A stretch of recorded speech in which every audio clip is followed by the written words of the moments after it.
আমি যখন প্রথম 6-এ ভর্তি ছিলাম তখন দেখছিলাম এই স্কুলটার ভবনটার কাজ চলতেছিল।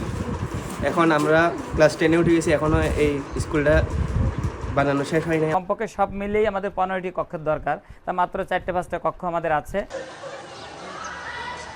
6 তলা ভবনের 4 তলার ছাদ ঢালাই সম্পন্ন, ভেতরের কাজও কিছুটা শেষ, কিন্তু বাকি 2 তলা ও অন্যান্য কাজ এগুচ্ছেই না। নির্মাণাধীন ভবনটি একটি উচ্চ বিদ্যালয়ের। খাগড়াছড়ির দিঘিনালার শান্তিপূর্ণ উচ্চ বিদ্যালয়ে 5 শ্রেণীকক্ষ বিশিষ্ট পুরাতন পাকা ভবন ভেঙে নতুন ভবন নির্মাণের কাজ শুরু হয় 2019 সালের 4 ফেব্রুয়ারি। শিক্ষা প্রকৌশল অধিদপ্তরের দরপত্রের শর্তানুযায়ী কার্যাদেশ পাওয়ার 546 দিনের মধ্যে নির্মাণ কাজ শেষ করার কথা, অথচ 5 বছর পেরিয়ে গেলেও নির্মাণ কাজ শেষ করতে পারেনি ঠিকাদারি প্রতিষ্ঠান ইউটিমং এন্টারপ্রাইজ।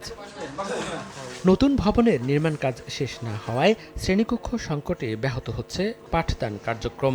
400 শিক্ষার্থীর জন্য 15টি শ্রেণীকক্ষ থাকার কথা থাকলেও রয়েছে মাত্র 4টি। নগদে 500 টাকা বা তার বেশি পেমেন্টে পেতে পারেন ঢাকায় জমিসহ 20 কোটি টাকার পুরস্কার। আমি যখন প্রথম 6-এ ভর্তি ছিলাম তখন দেখছিলাম এই স্কুলটার ভবনটার কাজ চলতেছিল। এখন আমরা ক্লাস 10-এ উঠে গেছি, এখনও এই স্কুলটা বানানো শেষ হয় নাই। গাদাগাদি করে বসতে হয়, কষ্ট অনেক হয়। আমাদের পাশে যে নতুন ভবনটা তৈরি হচ্ছে সেটি যদি কাজ তাড়াতাড়ি সম্পন্ন হলে আমরা সুবিধার মধ্যে পড়তে পারি। কমপক্ষে সব মিলেই আমাদের 15টি কক্ষের দরকার, তা মাত্র 4-5টা কক্ষ আমাদের আছে। ধর্মের ক্লাসটা নিতে আমাদের খুব ব্যাহত হচ্ছে, যেহেতু আমাদের আলাদা বাড়তি রুম নেই। 3 বছরের অধিক পার হওয়ার কারণে এটা কোনো আজকে পর্যন্ত আলোর মুখ দেখেনি।